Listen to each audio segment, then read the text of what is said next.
ఆంధ్రప్రదేశ్లో రాజధాని విషయంలో వైఎస్ఆర్ కాంగ్రెస్ పార్టీలో ఒక గందరగోళం నెలకొంది. వాళ్ళ పార్టీ రాజధాని విషయంలో ఇప్పటివరకు ఎన్ని స్టాండ్లు మార్చింది? ఇప్పుడు మరొక స్టాండ్ కూడా మార్చబోతున్నట్టు తెలుస్తుంది. ఇప్పుడు మావిగన్ వర్సెస్ విజయవాడ. అంటే ఆంధ్రప్రదేశ్ రాజధానిగా మావిగన్ అని చెప్పాలా, లేదు విజయవాడ అని చెప్పాలా? ఎందుకంటే అమరావతి అంటే ఇష్టం లేదు వాళ్ళకి, వదిలేండి. అమరావతిని ఆంధ్రప్రదేశ్ రాజధానిగా అంగీకరించడం వైఎస్ఆర్ కాంగ్రెస్ పార్టీకి, వాళ్ళ పార్టీ అధ్యక్షుడు జగన్మోహన్ రెడ్డికి ఇష్టం లేదు. ఇక అమరావతి ఆంధ్రప్రదేశ్ రాజధానిని వాళ్ళు ఒప్పుకోవడానికి సిద్ధంగా లేరు. మావిగని పేరుతోనే మేము ఎన్నికలకి వెళ్తాం, మావిగనికి సపోర్ట్ చేసేవాళ్ళు మాకు ఓటేస్తారు, అమరావతికి సపోర్ట్ చేసేవాళ్ళు చంద్రబాబు ఓటేస్తారు అని జగన్మోహన్ రెడ్డి గారు ఓపెన్గా స్టేట్మెంట్ ఇచ్చేశారు. కాకపోతే ఇప్పుడు ఒక గందరగోళం వైఎస్ఆర్ కాంగ్రెస్ పార్టీలో ఏంటి అంటే, మావిగన్ అనే పదం జనానికి రిసీవింగ్గా లేదు, అది కామెడీగా ఉంది. మావిగన్ అనేది లేని ప్రాంతం. ఇప్పుడు మచిలీపట్నం, విజయవాడ, గుంటూరు ఈ మూడు వేరు ప్రాంతాలు, ఈ పక్కపక్కన ప్రాంతాలు. కాకపోతే ఈ మూడింటిని కలిపి మావిగన్ అనే పేరుతో రాజధాని క్రియేట్ చేస్తాను, జాతీయ రహదారికి అటు పక్కన ఇటు పక్కన అనేది జగన్ గారి ప్రపోజల్.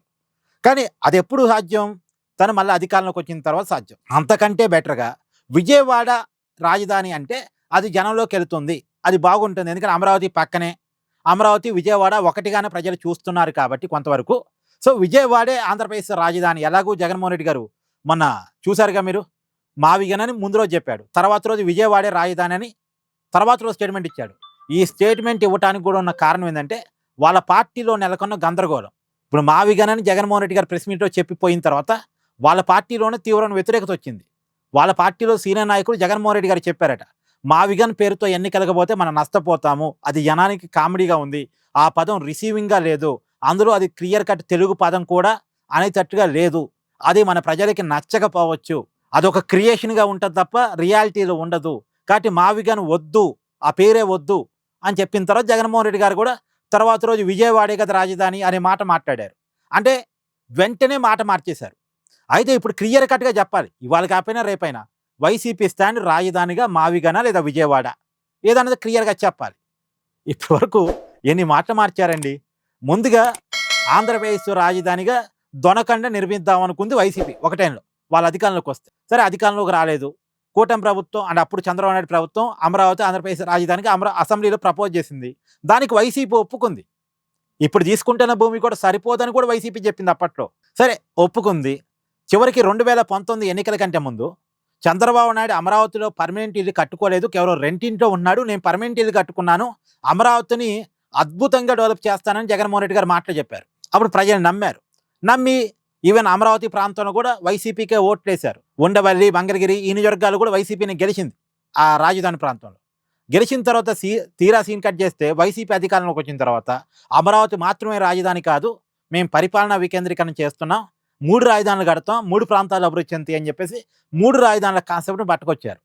పరిపాలనా రాజధాని వైజాగ్ అని చెప్పేసి, తర్వాత శాసన రాజధాని అమరావతి అని చెప్పేసి, న్యాయ రాజధాని కన్నూరు అని చెప్పి ఇట్లా 3 రాజధానుల కాన్సెప్ట్ పట్టుకొచ్చారు. కానీ ఆ 3 రాజధానుల కాన్సెప్ట్ని ప్రజలు ఒప్పుకోలేదు. మధ్యలో అసలు వైజాగే రాజధాని, వైజాగ్లోనే జగన్మోహన్ రెడ్డి గారు నివాసం ఉంటారు, అక్కడి నుంచే పరిపాలన కొనసాగిస్తారని కూడా చెప్పారు.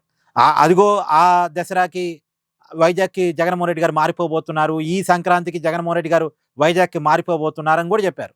జగన్మోహన్ రెడ్డి గారు వైజాగ్లో నివాసం ఉండటం కోసం రుషికొండ భవనాన్ని కూడా సిద్ధం చేసుకున్నారు 450 కోట్లతోటి, ప్రభుత్వ డబ్బులతోటి. కొండలు దవ్వేసి చెట్టు నరికేసి మొత్తానికి రుషికొండ భవనాన్ని కూడా సిద్ధం చేసుకున్నారు. నెక్స్ట్ గెలిస్తే వైజాగ్లోనే ప్రమాణ స్వీకారం చేసి వైజాగ్ నుంచే పరిపాలన కొనసాగిస్తానని స్వయంగా జగన్మోహన్ రెడ్డి గారు చెప్పారు. కానీ ఇవేవి కూడా ప్రజలు యాక్సెప్ట్ చేయలే. తీరా ఇప్పుడు మావిగన్ అంటున్నారు. ఈ మావిగన్ని కూడా ప్రజలు యాక్సెప్ట్ చేయట, తీరా వైసీపీ నాయకులు కూడా యాక్సెప్ట్ చేయట. ప్రజలు యాక్సెప్ట్ చేయటం పక్కన పెట్టండి, జగన్మోహన్ రెడ్డి గారి పొలిటికల్ క్యాడర్ యాక్సెప్ట్ చేయాలిగా, వైసీపీ నాయకత్వం యాక్సెప్ట్ చేయాలిగా, కానీ వాళ్ళు కూడా యాక్సెప్ట్ చేయరు. అందుకని ఇప్పుడు మళ్ళీ విజయవాడే ఆంధ్రప్రదేశ్ రాజధానిగా వైసీపీ స్టాండ్ ఇది అని చెప్దామనేటువంటి ఆలోచనతో ఆ పార్టీ ఉంది. సో ఇప్పటి వరకు ఎన్ని మాటలు మార్చారు, ఇప్పుడు మరొక మాట మార్చబోతూ ఉన్నారు. సో ఏదేమైనా వాళ్ళ పార్టీలో రాజధాని విషయంలో గందరగోళం ఉంది, ఒక క్లారిటీ లేదు, ఒక గందరగోళం ఉంది. ఈ గందరగోళం అంతా దేనికోసం అంటే అమరావతిని వ్యతిరేకించడం కోసం, కేవలం అమరావతిని వ్యతిరేకించడం కోసం మాత్రమే ఈ గందరగోళం, అంతమించి ఏమీ లేదు. రాజధాని పలానా చోట ఉండాలి అనే ఆలోచన వైసీపీకి ఏం లేదు, కానీ అమరావతిలో ఉండొద్దు అంతే. ఎందుకు అమరావతిలో ఉండొద్దు? అది చంద్రబాబు నాయుడు గారు స్టార్ట్ చేశారు కాబట్టి. అమరావతి కట్టబడితే, అమరావతి నిర్మించబడితే, అమరావతి ఆంధ్రప్రదేశ్ రాజధానిగా ఉంటే చంద్రబాబు నాయుడు గారి బ్రాండ్ అక్కడ కనపడిద్ది కాబట్టి, చంద్రబాబు నాయుడు గారి పేరు అక్కడ వినపడిద్ది కాబట్టి, చంద్రబాబు మీద ఉన్న కోపం ఆంధ్రప్రదేశ్ రాజధాని మీద వైసీపీ చూపిస్తూ ఉంది. కానీ మొత్తంగా ఇక్కడ నష్టపోయేది ఎవరు? ఒకటి ఆంధ్రప్రదేశ్ ప్రజలు నష్టపోతారు, అదొక రకం. చివరికి వైఎస్ఆర్ కాంగ్రెస్ పార్టీ కూడా రాజకీయంగా నష్టపోతుంది. అది వాళ్ళకి అర్థం కావట్లేదు. Please do like, share and subscribe this channel.